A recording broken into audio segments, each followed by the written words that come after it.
இன்னொரு விஷயம் நான் அழகாக சொல்ல விரும்புகிறேன்.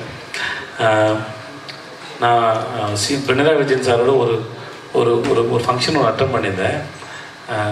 சார் ஒரு சிஎம் வரும்போது எந்த சத்தம் ஒரு பெரிய பில்டப் எதுவுமே இல்லை. அவர் வாட்டுக்கு வந்தாங்க. நான் மேடையில் இருந்தேன். இன்னசென்ட் சார் இருந்தார் என் பக்கத்தில். அவர் கேட்ட விஜய்க்கு போனோம் இல்லை அப்படின்னா, அம்மா சார் ஃப்ளைட் சார்னு.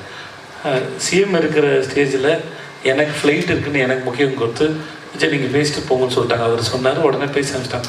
ஒரு எந்த விதமான ட்ராவும் இல்லாமல் ரொம்ப அழகாக இருந்தது. நான் அது லைஃப்பில் நான் இப்படி ஒரு ஒரு ஒரு ஒரு பொலிட்டிக்கல் லீடரை மீட் பண்ணி இந்த மாதிரி ஒரு அமைதியாக நடந்தது எனக்கு பெரிய ஆச்சரியம். இப்போயும் நாங்கள் சினிமாவில் ஒரு அரசியல்னு ஒரு சீன் எழுதுனா அதுக்கு நாங்கள் எவ்வளோ பில்டப் எழுதணும்னு இருக்குது. ஓகே நான் வேறு யாரையும் சொல்ல முடியாது, அதனால் சென்ட்ரலாக சொல்கிறேன்.